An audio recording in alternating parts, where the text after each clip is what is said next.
구하십니다. 아버지 하나님 오늘 시간에 우리 영성의 길을 보시며 충만한 것 아버지 하나님 하늘의 소망과 아버지의 믿음이 굳게 서는 줄 되게 하여 주옵시고 아버지 하나님 믿음으로 끝까지 구하며 아버지 말까지 사명들을 아버지 감당해내는 우리 모든 성도들에게 하여 주옵소서. 아버지 오늘 시간을 살아갑니다.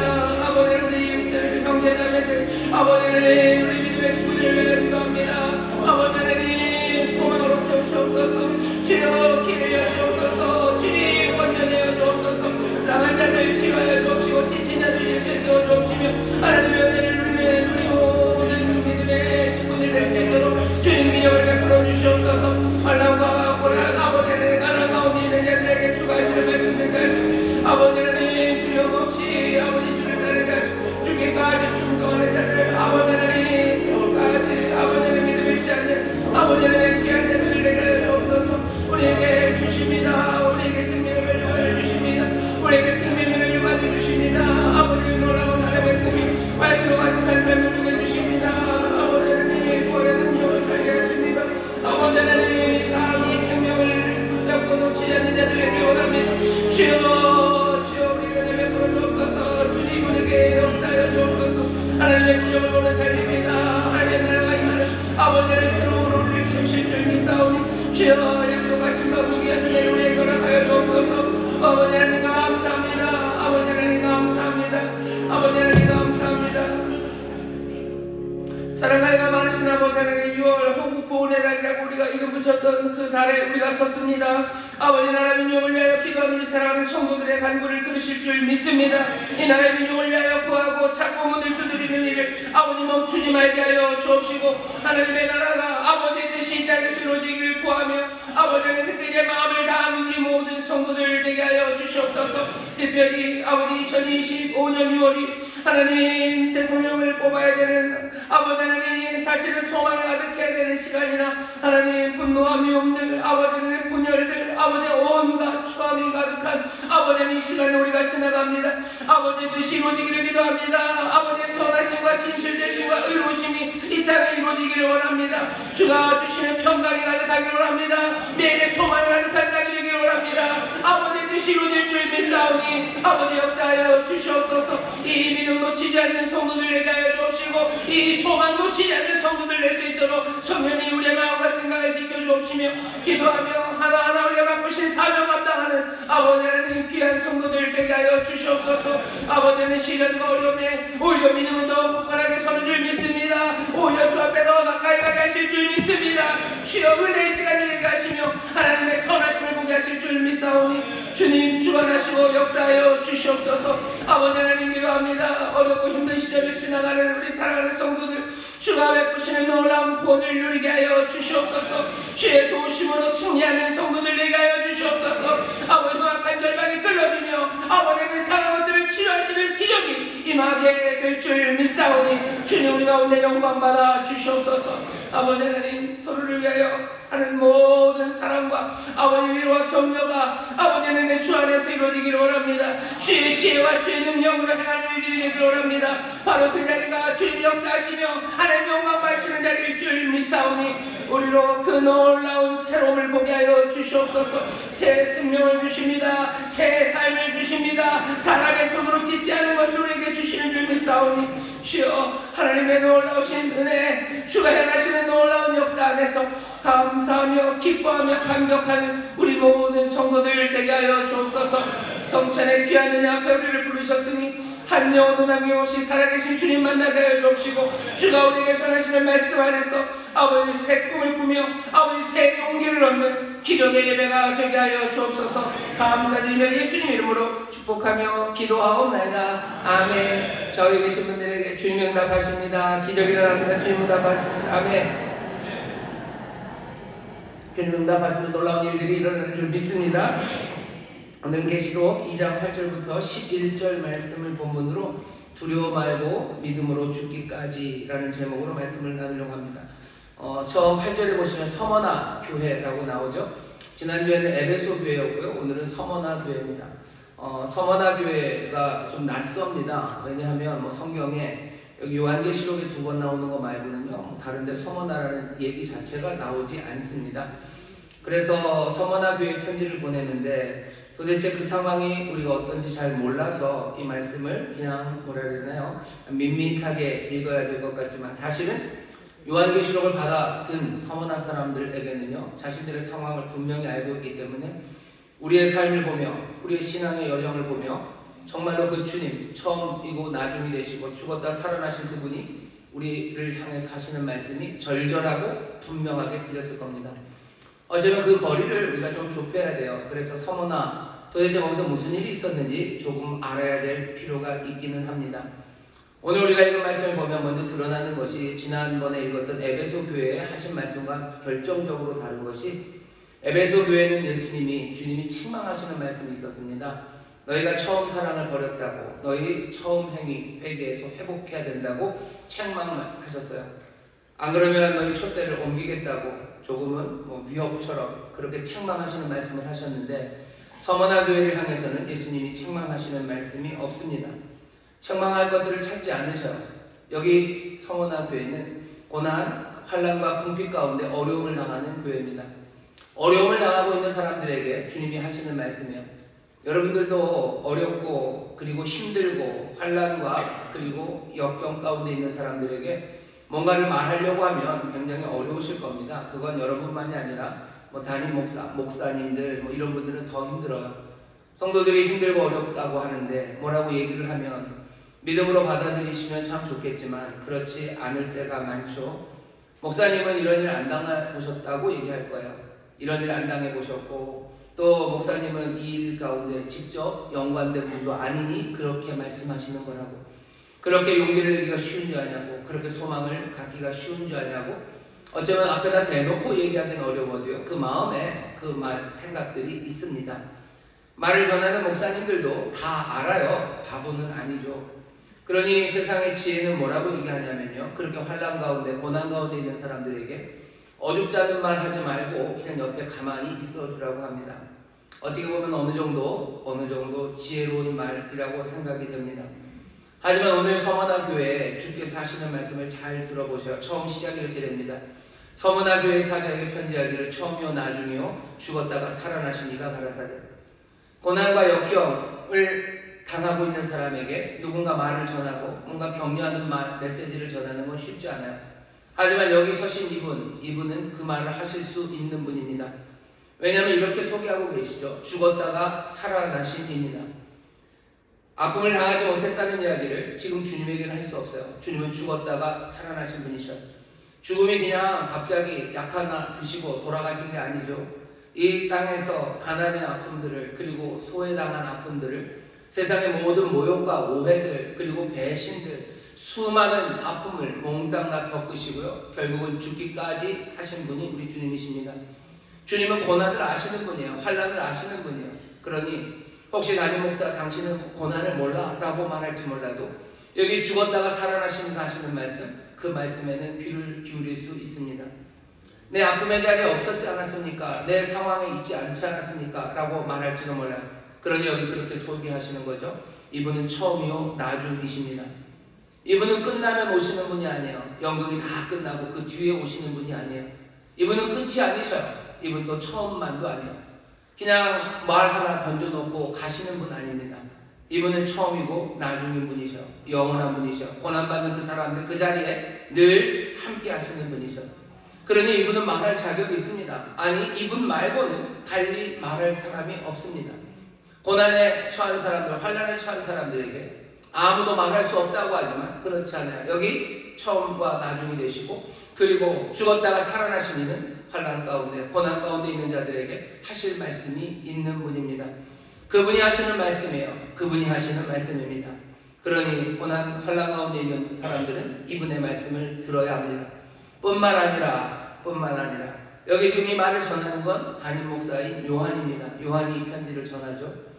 주 안에서 말한다는 것, 주의 말씀을 전한다는 것, 예수의 이름으로 말한다는 것, 그것이 무엇인지 다시 한번 생각해야 돼요.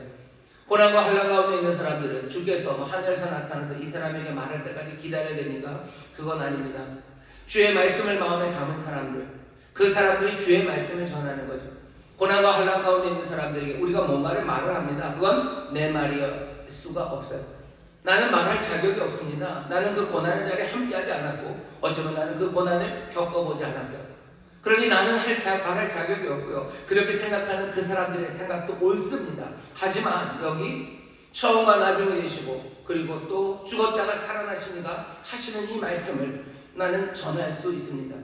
예수의 이름으로 말하는 거예요. 주의 말씀을 전하는 겁니다. 주 안에서 말하는 거죠. 내가 똑똑해서 전하는 것도 아니고 내가 나 때는 다 해봤기 때문에 전하는 것도 아니고 내가 훌륭해서 이 말을 전하는 것도 아니에요.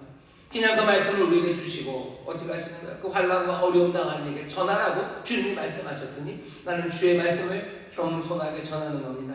소망 가운데 전하는 거예요. 이 말씀이 심어지기를 기도하며 전하는 겁니다.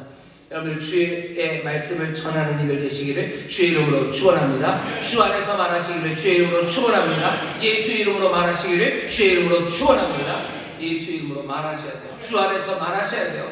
그게 우리에게 주신 선물입니다. 오늘 우리가 이 말씀을 받을 거예요. 마음에 잘 담아두십시오.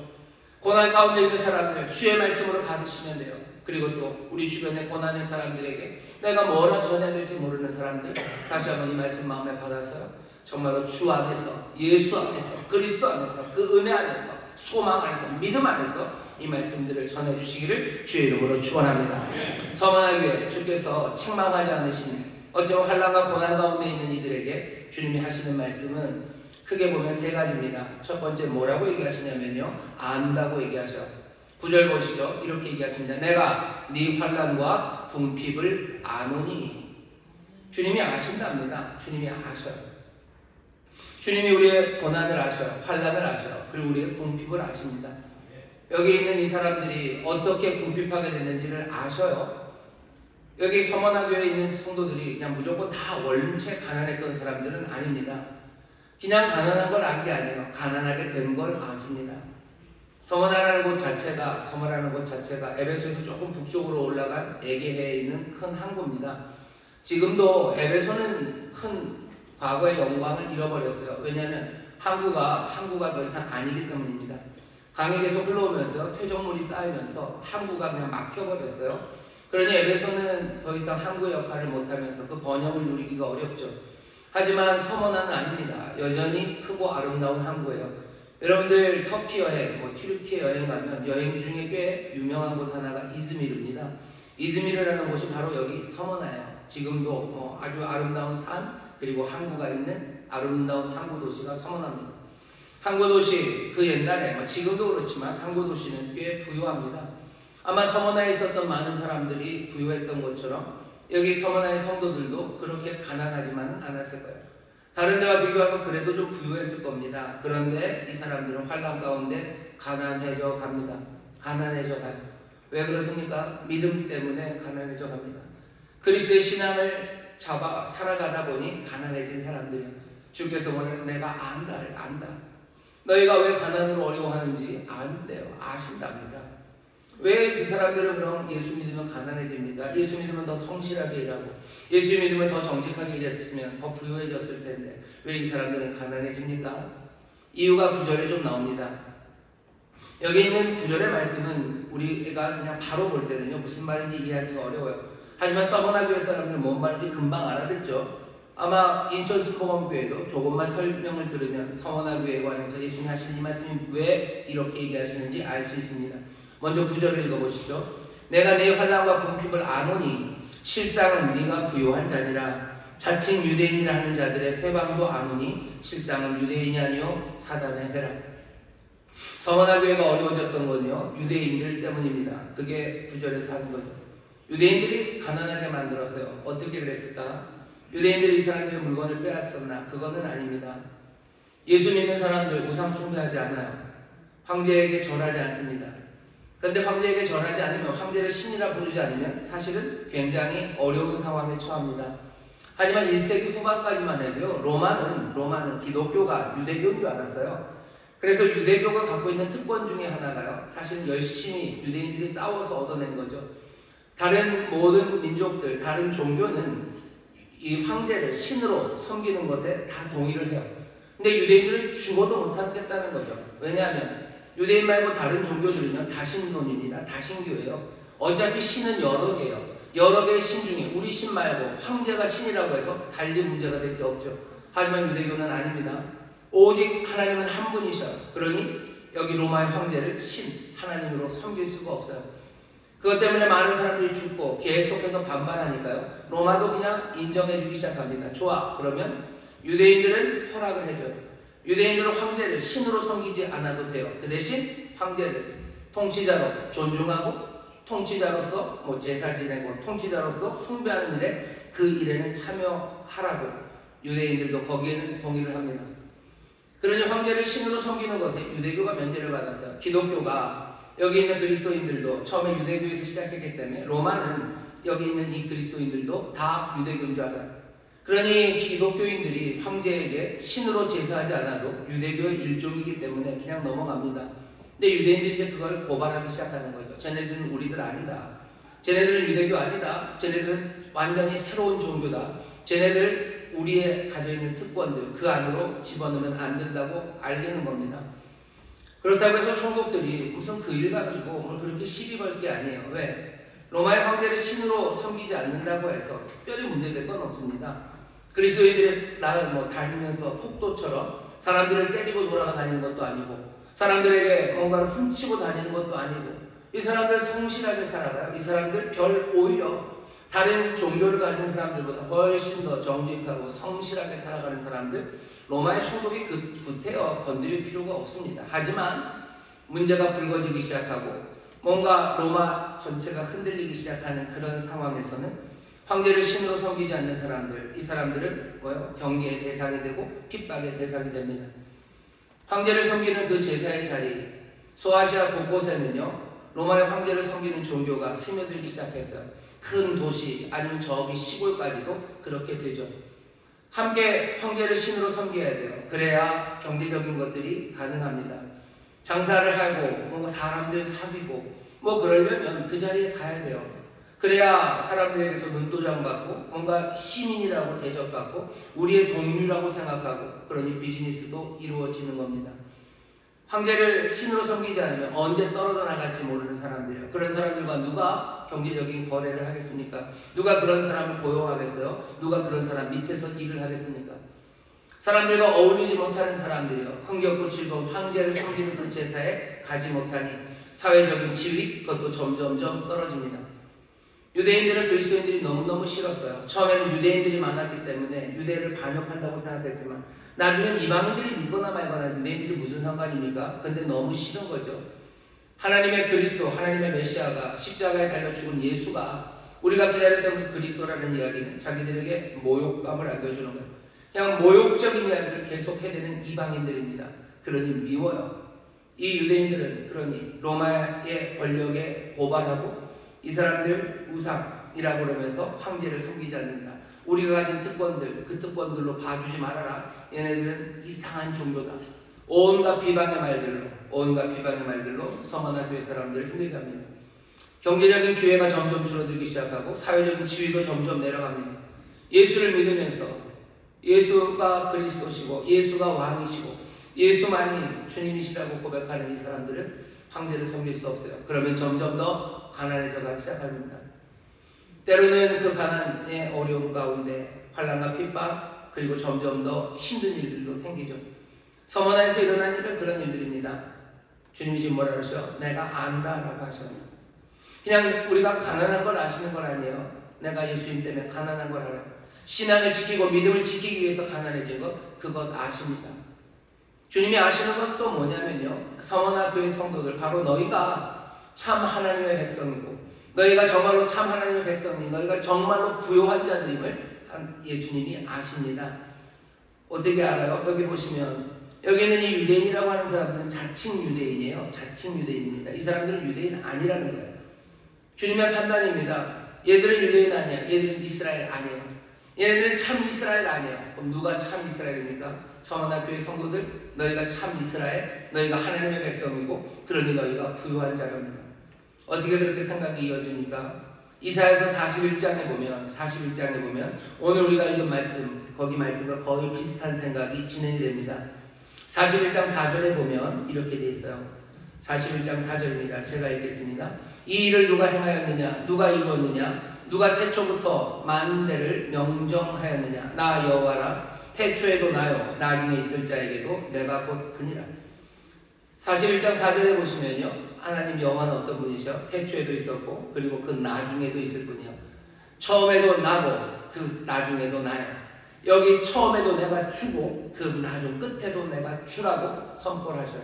그리고 뭐라고 얘기하시죠? 41장 8절 보면 그러나 나의 종 너 이스라엘아, 나의 택한 야곱아, 나의 벗 아브라함의 자손아. 처음이요 나중이시니가 택한 이스라엘, 나의 형제라고, 나의 친구의 아들들이라고, 내 사랑하는 백성, 내가 택했다고 그들을 부르십니다. 처음이요 나중이니가 참 이스라엘을 부르셔요. 그리고 뭐라고 얘기하셔요? 10절 보시면 두려워 말라, 내가 너와 함께 함이니라. 놀라지 말라, 나는 네 하나님이 됩니다. 오늘 요한계시록 2장 말씀도 똑같죠.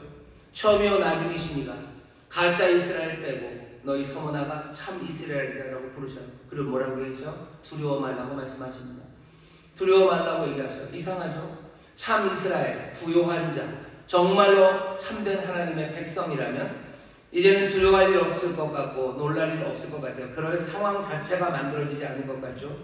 그냥 자 이제 쉬고 놀자라고 말 것 같은데 아니요. 처음이요 나중이신 주님은 참 이스라엘 향해서 두려워 말라고 놀라지 말라고 하십니다. 왜 그렇죠?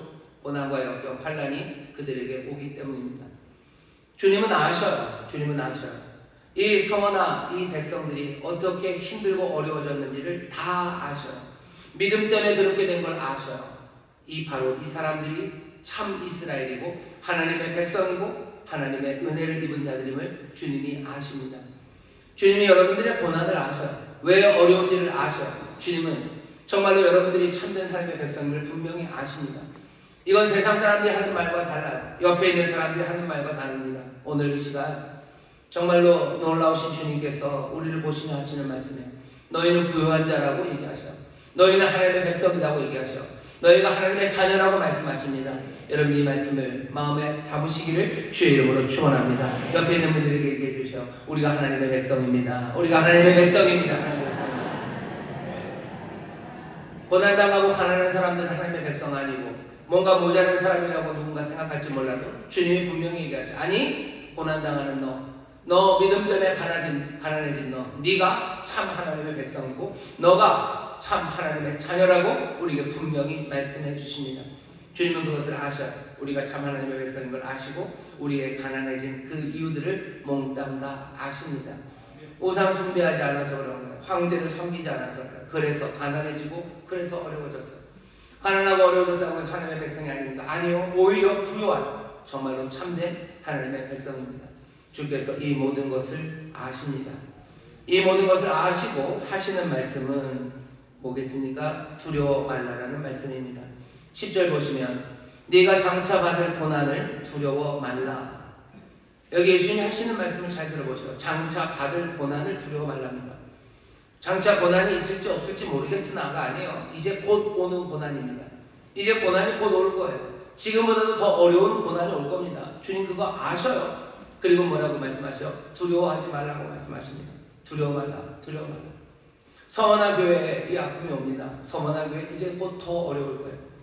그냥 경제적으로 어려웠던 것뿐만 아니라 이젠 아예 정치적으로 그 육체적인 폭력이 가해지기 시작합니다. 조금씩 사회 주류에서 밀려나면서 가난하고 조금씩 밀려나서 소외되고 사회적인 지위가 떨어져 나갈 뿐만 아니라 이제는 심각한 투옥이 시작되는 거예요. 육체적인 박해가 시작될 겁니다. 주께서 뭐라고 얘기하셔? 장차 받을 고난, 그 아픔이 온다라고 얘기하셔요. 하나님의 백성들 기억하십시오. 하나님의 백성들 기억하셔야 돼요. 고난 가운데 있는 이들에게 주님이 말씀하셔. 이제 고난은 끝이다라고 얘기하십니까? 아니요. 장차 받을 고난이 있다. 하지만 두려워 말라고 말씀하십니다. 주님이 고난당하는 이들 서머나 교회에 오셔서 이제는 다 됐다라고 말씀하셨으면 좋겠어요. 근데 아닙니다. 장차 받을 고난에 대해서 얘기하셔요. 예수님이 좀 모지시죠. 하지만 모든 것을 아시는 이에요. 능력이 많으시니요. 사랑이 많으십니다. 그분이 장차 받을 고난을 얘기하셔요. 여러분 이 말씀 생각할 때마다 예수님 생각하셔야 돼요. 하나님 아버지는 아들을 사랑하십니다. 아들을 사랑하셔요. 이 아들이 성육신되어 낮아져서 이 땅을 살아가며 온갖 가난과 그리고 때로는 모욕과 배신과 그 아픔과 환난을 당할 때 하나님 아버지는 뭐라고 그러셔요? 이제 보면 됐다라고 말씀하시고 싶으시겠죠. 하지만 그 아들을 향해서 뭐라고 하시죠? 장사받을 고난, 십자가의 그 이야기를 뒤로 물리지 않으셔요. 장사받을 고난에 너 두려워하지 말아라고 말씀하십니다. 어쩌면 여기 처음과 나중에 죽었다 살아나신 이분 하나님께로부터 들었던 바로 그 말씀이에요.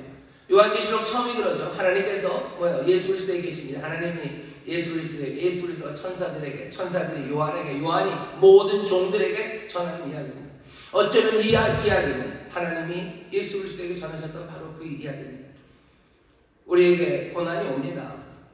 고난당하고 어려운 사람들에게 이제 다 됐다고 여러분 우리가 섣불리 말할 수 없어요. 섣불리 말합니까? 우리가 뭘 안다고 정말로 아시는 이가 우리에게 주시는 말씀은 그것과 다른데 고난과 환난 가운데 있는데 이제 됐다라고 말했으면 저도 좋겠는데 아니요, 그럴 수 없습니다. 더 어려운 일이 옵니다. 장차받을 고난, 하지만 뭐라고 얘기하셔? 두려워 말라고 말씀하십니다. 여러분들 이 말씀을 붙잡으셔야 돼요. 두려워 말라는 주의 말씀을 여러분들 오늘 분명하게 들으시기를 주의 이름으로 축원합니다. 옆에 있는 분들에게 얘기하죠. 두려워 마십시오.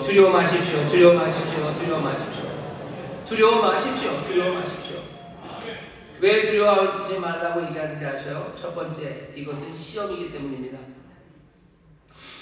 10절 다시 읽겠습니다. 네가 장차받을 고난을 두려워 말라. 볼지어다 마귀가 장차 너희 가운데 몇 사람을 옥에 던져 시험을 받게 하리니. 시험이라고 예수님 말씀하셔. 이건 시험이에요. 분명히 고난과 환난입니다. 하지만 이것은 시험입니다. 시험이라는 건 죽이기 위해서 하는 게 아니에요. 뭔가 더 좋은 것을 위해서 겪어야 되는 어려움입니다.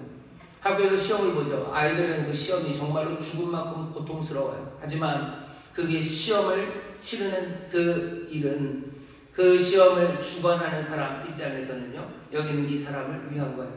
이 사람의 삶을 어떻게 해요? 더 고양시키고 또 이 일을 통해서 더 좋은 것을 만들어내기 위한 것이 시험입니다. 주님이 분명하게 말씀하셔. 환난, 가난, 이제 옥에 집어 들어가는 그 어려운 일. 하지만 이 모든 것들은 시험이라고 얘기하셔. 아니 이게 시험인지 아닌지 어떻게 합니까? 우리는 모릅니다. 이것이 내 재앙의 끝이라고 내가 생각하는데요. 이게 끝 아닙니까? 아니요, 주님은 그렇게 얘기하셔. 시험이다라고 말씀하십니다. 우리는 이게 시험이다 아니다, 아니면 이것이 끝이다 뭐다, 아니 그런 말 할 자격도 없고요. 그리고 그렇게 알 수도 없어요. 하지만 주님이 하시는 말씀이에요. 주님이 서머나 교회에 말씀하십니다. 너희들 고난, 그리고 장차받을 고난 더 어렵고 더 힘들겠지만 이건 뭐예요? 시험이다. 점점 더 힘들어져가는 환난과 그 고난, 주님께서 시험이라고 말씀하셔요. 우리는 주님의 말씀을 듣습니다. 주님이 시험이라고 하셔. 그러니 이건 시험입니다. 그냥 우기시는 것은 아니에요. 우리가 알죠. 예수님도 시험 당하셨어요. 예수님이 시험 당하시고 어려움 당하십니다. 십자가를 보셔요. 십자가는 고난이요, 환난입니다. 하지만 그것이 시험이 되는 것은 그 고난을 통해서 하나님의 복이 그리고 하나님의 놀라운 구원이 가져와지기 때문에 더 좋은 것들을 만들어내기 위한 거죠. 정말로 그리스도도 고난을 통해서 순종을 배워가셔요. 그 예수님이 더 위대해지고 더 충만해져 갈 뿐만 아니라 그 일을 통해서 세상이 하나님의 복을 누립니다. 우리의 모든 고난과 아픔이 시험입니다. 이 시험은 우리를 성장하게 할 뿐만 아니라 세상의 복을 가져다 줄 겁니다. 주가 하시는 말씀이에요. 여러분 두려워 마십시오. 모든 환난, 그 환난은 시험입니다. 하나님이 출제하셨어요. 그것을 가지고 나온 누군가는 악한 것들이고 하나님의 의도에 따라 그것들을 실행하는 악이 있겠지만 우리를 때리고 우리를 욕하는 악당들이 그 일들을 감당하겠지만 이 모든 것들을 주관하시는 분, 그분은 하나님이십니다. 환난의 때 여러분이 너무 염려하지 마세요. 하나님의 손 안에 있습니다. 하나님께서 이것을 우리에게 시험으로 주신 거예요. 우리에게 정말로 감당하지 못할 시험은 주시지 않습니다. 우리에게 고난이 올 때 여러분들 이건 내가 감당하지 못할 거라고 얘기하지 마세요. 이것이 시험이라면 정말로 시험하시는 그분은 우리에게 감당 못할 시험은 주시지 않아요. 세상은 이 환난을 우리가 감당 못할 거라고 얘기해요. 하지만 우리는 주님의 말씀을 오늘 다시 듣습니다. 이 환난과 어려움은 시험이에요. 주께서 그렇게 말씀하십니다. 감당 못할 시험은 없습니다. 그러니 우리가 견뎌낼 수 있습니다. 모든 것 견뎌낼 뿐만 아니라 그 끝까지 견뎌내는 자들, 그 시험의 목적 그대로 세상에 복이 되고 주 안에서 더 풍성한 삶, 더 온전해지는 하나님의 자녀들이 될 줄 믿습니다. 옆에 있는 분들에게 얘기하셔. 환난은 다 시험입니다. 환난은 다 시험입니다. 그러니 좋은 일이 일어나는 줄 믿습니다. 모든 것 합력하여 선을 이루시는 줄 믿습니다. 좋은 일로 선을 이루시는 게 아니요, 그 모든 일 가운데는 하나님의 은혜와 구원, 좋은 일도 있으나 하나님 우리에게 가져다 주신 시험의 환난과 또 환난의 또 환난과 더 어려워지는 일들도 그 안에 있어요. 하지만 모든 것 합력하여 선을 이루시는 하나님, 그 하나님을 우리는 믿습니다. 기독교, 우리가 믿는 종교가 모든 일이 다 잘 될 거라고 얘기하는 그런 뭐랄까 얄팍하고 어쩌면 그런 말도 안 되는 이야기를, 비현실적인 말을 하지 않아요. 주님은 모든 것 제대로 아시는 분이셔. 하나님 모든 것 주관하시는 분이십니다. 가장 현실적인, 가장 실제 이야기를 우리에게 전하시는 겁니다. 환난이 실제입니까? 고난이 실제입니까? 그렇다면 이것이 시험인 것, 바로 그것도 실제인 것을 믿으시기를 주의 이름으로 축원합니다. 환난은 시험입니다. 그러니 우리가 견딜 수 있습니다. 그리고 또 뭐라고 얘기하죠? 왜 두려워하지 말아야 됩니까? 환난이 시험이기 때문이고, 그 다음에 하시는 말씀이 묘합니다. 너희가 10일 동안 환난을 받으리라 라고 얘기하죠. 사람들이 이 10일이 뭔지 굉장히 많이 연구를 하셔요. 하지만 이 10일이라는 것은 어떻게 보면 그냥 간단하게 해결됩니다. 뭐냐면 그냥 10일이라는 말이 우리나라 말에서는 2, 3일, 하루 이틀 뭐 이런 뜻이에요. 아, 하루 이틀 고생하면 된다 라는 이야기는 무슨 뜻입니까? 길지 않다요. 짧다. 고난의 기간은 짧다고 얘기하죠. 짧다. 바울도 로마서 8장에서 얘기하죠. 장차 받을 영광에 비하면 우리가 당할 이 고난은 좋게 피할 수가 없다고. 영광은 깁니다. 그리고 고난은 짧습니다. 주께서 그렇게 얘기하셔요. 아니 너무너무 긴 것 같은데요. 아니 주님이 짧다고 하십니다. 짧습니다. 우리는 그 말 할 수 없어요. 고난이 길지 짧지 모르죠. 하지만 여기 처음과 나중이 되시고 그리고 죽었다가 살아나시니 모든 것을 아시는 이가 우리에게 전하시는 말씀이에요. 짧다고 얘기합니다. 우리가 그리스도 안에서 고난당하는 이들에게 이 말씀 전하죠. 이 모든 환난은 시험입니다. 여기에 더 좋은 게 있습니다. 우리가 스스로 그렇게 말할 수 없어요. 하지만 주님의 말씀을 우리는 그리스도 안에서 겸손함으로 소망 가운데 믿음을 가지고 기도하며 그렇게 전해요.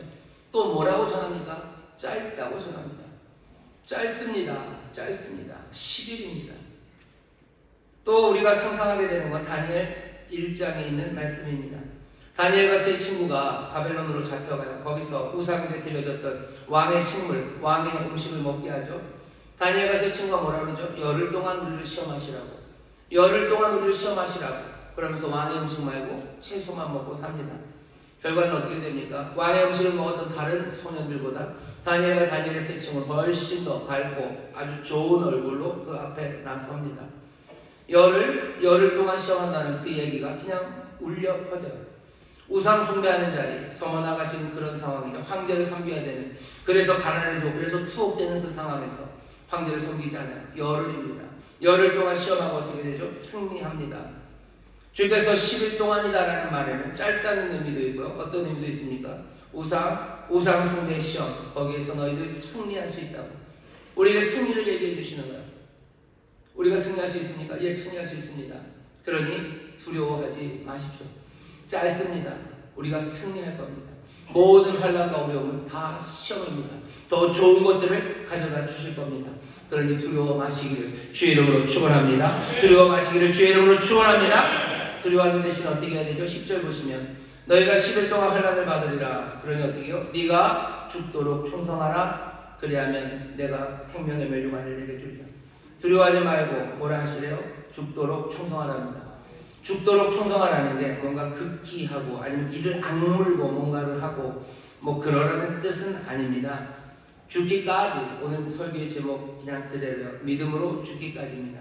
죽기까지 신실한 거예요. 죽음으로 갈 때까지, 죽음이 맞닥뜨려지는 그때까지, 순교의 자리 그때까지 너 믿음 지키라고, 너 신실하라고 말씀하시는 겁니다. 두려워 마셔요. 그리고 죽기까지 신실하십시오.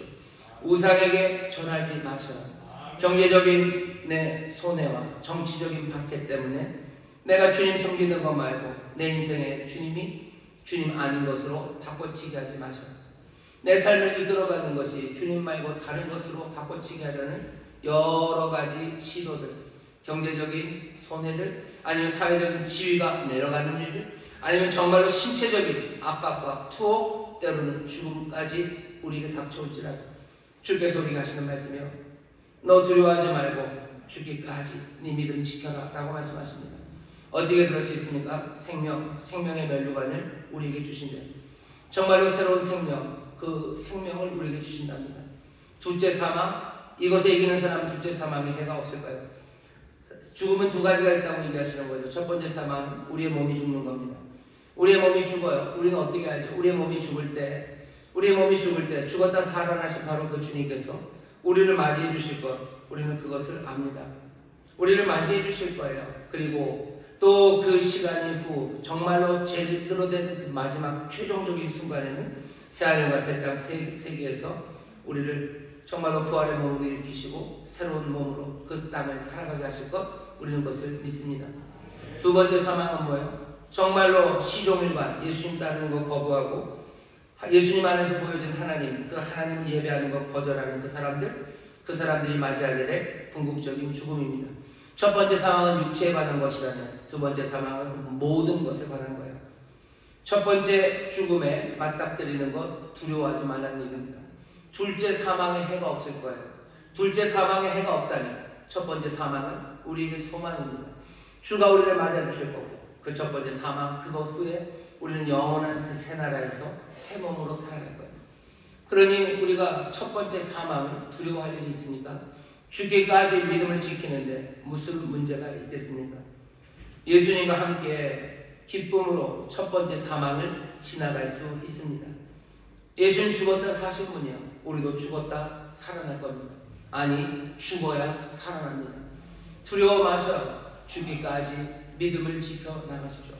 그게 주께서 우리에게 오늘 주시는 말씀이고 서머나교회에 주시는 말씀입니다. 이 말씀을 들으면 도대체 우리는 어떻게 해야 됩니까? 이 말씀을 들은 사람들은 어떻게 삽니까? 서머나교회에 그러면 유명한 사람이 한 사람 더 있습니다. 누구냐면 폴리캅이요. 폴리캅이라는 사람이요, 69년에 태어났습니다. 1969년 아니고 그냥 맹으로 69년입니다. 그러니 저보다 나이가 얼마나 많으시냐면요, 1900살이 많으셔요. 폴리캅이 서머나에서 태어났어요. 69년에 서머나에서 태어났고요, 155년에 죽었습니다. 나이 한 86세쯤에 죽었어요. 서머나에서 태어난 그리스도인이에요. 요한계시록이 보통 사람들이 한 95년 정도쯤에 쓰여졌다고 합니다. 이 편지가 서머나 교회로 가죠. 서머나에서 이 편지가 읽혀질 때 폴리캅의 나이는 26쯤 됩니다. 26 청년이 반모섬으로 끌려간 자기 담임 목사의 편지를 지금 들어요. 담임 목사가 전하는 건 주님의 말씀입니다. 처음이요 나중이신 분, 죽었다 살아나시니까 우리에게 전하는 말씀을 서머나에 있는 청년이 들어요. 자기 아버지가 어떻게 가난해졌는지, 어떤 환난을 겪었는지 다 알아요.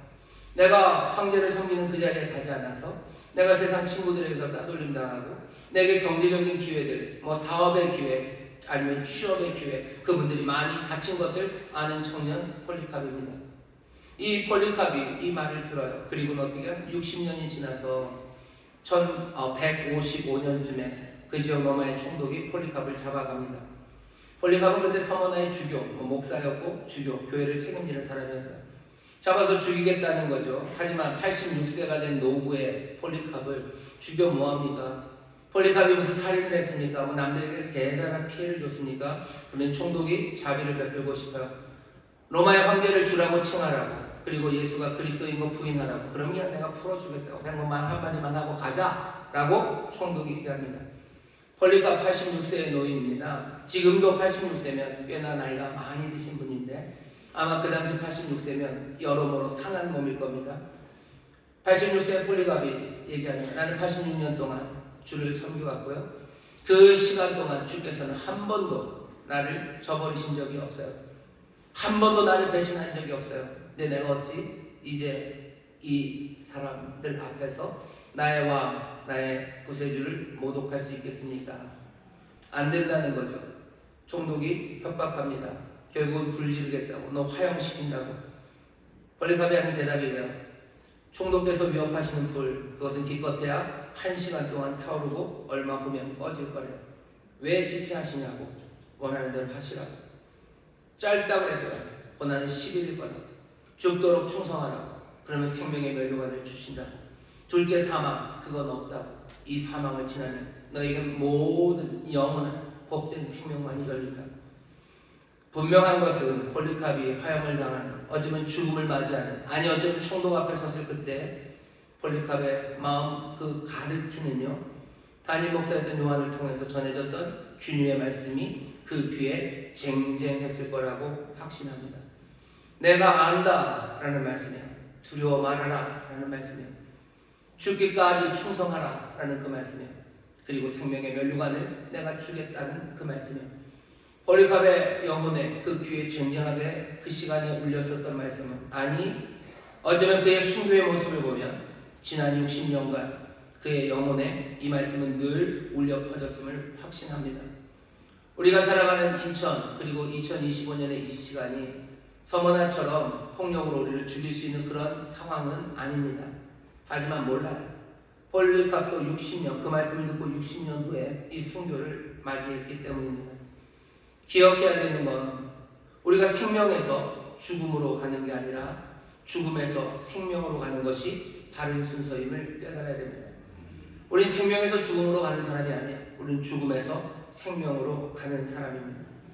오늘 이 말씀을 듣고 우리가 다 그럼 죽으러 가야 됩니까? 아니요. 이 말씀이 우리 안에 생생하게 울려 있어야 되죠. 내가 안다라는 말씀이요. 두려워하지 말아라는 말씀이요. 너 죽기까지 믿음 지키라는 말씀이요. 생명의 멸류관이 너에게 있다는 그 말씀이요.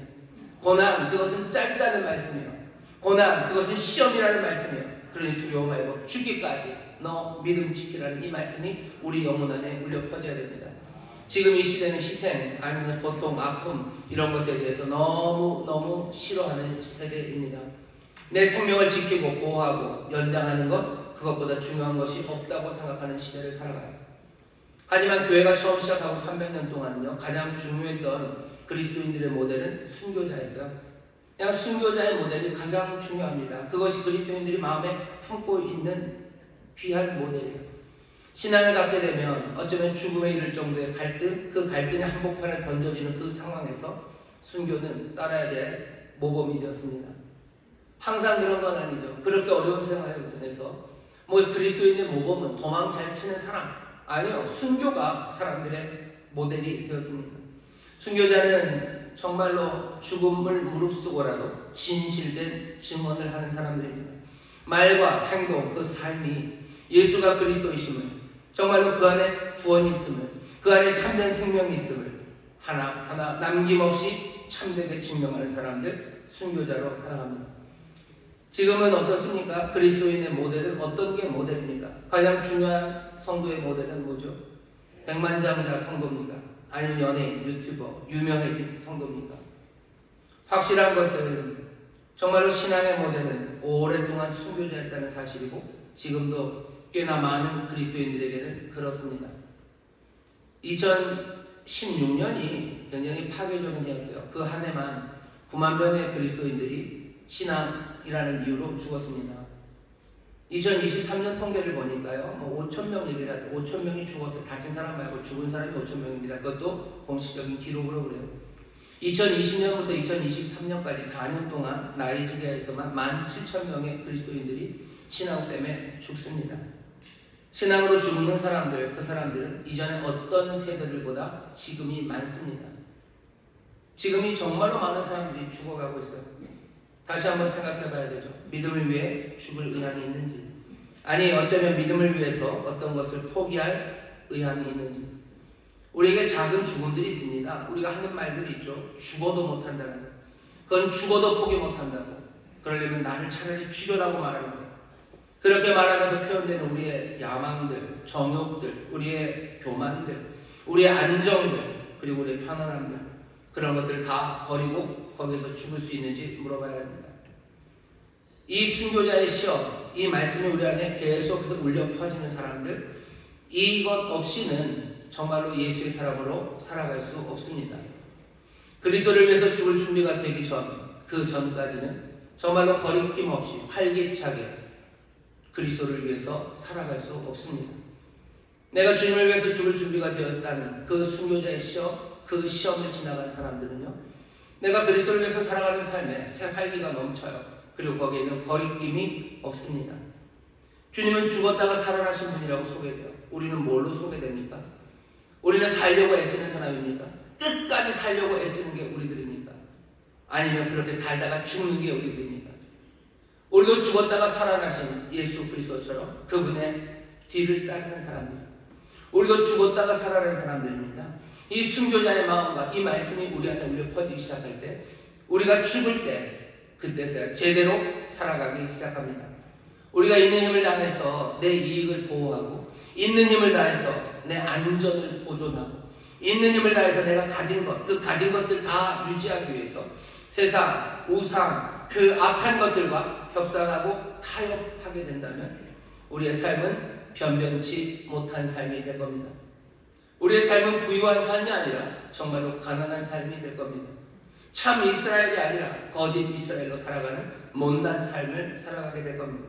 주께서 말씀하셨던 그 배에서 생수의 강이 솟아나는 그런 삶과는 상관없는 삶, 생명나무 가시를 먹는 것과 상관없는 삶, 그런 삶을 살게 될 겁니다. 하지만 위험을 감수하면서 정말로 모든 것을 포기한 채 증언하는 일, 헌신하는 일, 사랑하는 일, 거기에 전념한다면 우리는 죽음에서 벗어나서 부활의 능력으로 살아가는, 정말로 죽었다가 산 자로 부활의 생명으로 살아가는 그 사람들로 살아갑니다. 서머나에서뿐만 아니라 이 땅 한반도에서도 여전히 충무공의 말씀은 그대로 맞아 들어가요. 충무공이 그런 얘기 하셨다면서요. 필사즉세, 필생즉사. 살고자 하는 자, 죽고자 하는 자는 반드시 살 거예요. 살고자 하는 자, 그 사람은 반드시 죽을 겁니다. 살려고 하는 사람은 다 죽습니다. 하지만 죽으려고 하는 그 사람이 삽니다. 내가 예수를 위해서, 그리스도를 위해서 내 모든 것들을 내어놓겠다는 순교자의 시험, 그 말씀이 생생하게 내 안에 살아있는 사람들, 그 사람들이 제대로 살기 시작합니다. 오늘 여기 죽었다가 사신 분, 그리고 처음과 나중이 되신 분, 그분이 오늘 여기 계십니다. 오늘 여기 생명의 떡을 우리에게 주러 계셔요. 그리고 언약의 잔을 우리에게 내어주십니다. 오늘 이 떡을 먹는 사람들, 그 생명으로 살아가실 거예요. 이 잔을 마시는 분들, 이 생명의 면류관의 약속, 그 약속을 누리며 살아갑니다. 하지만 이 놀라운 떡과 잔이 어떻게 주어집니까? 주의 죽으심으로 우리에게 전해집니다. 주의 죽으심으로 우리가 삽니다. 죽었다 사신 분, 오늘 우리를 죽음으로 초대하셔 그리고 우리를 살려내십니다. 이 떡을 먹고 이 잔을 마시며 다시 한번 주의 말씀이 우리 안에 생생하게 임하여 부활의 생명, 죽었다가 다시 사는 부활의 생명으로 일어나게 되시기를 주의 이름으로 축원합니다. 그리스도 안에서 생생한 활기로 살아가게 되시기를 주의 이름으로 축원합니다. 거리낌 없는 순종으로 살아가게 되시기를 주의 이름으로 축원합니다. 기도하겠습니다. 하나님 감사합니다. 복된 자리에 우리를 부르셨습니다. 죽었다 사신 분, 처음과 나중이 되시니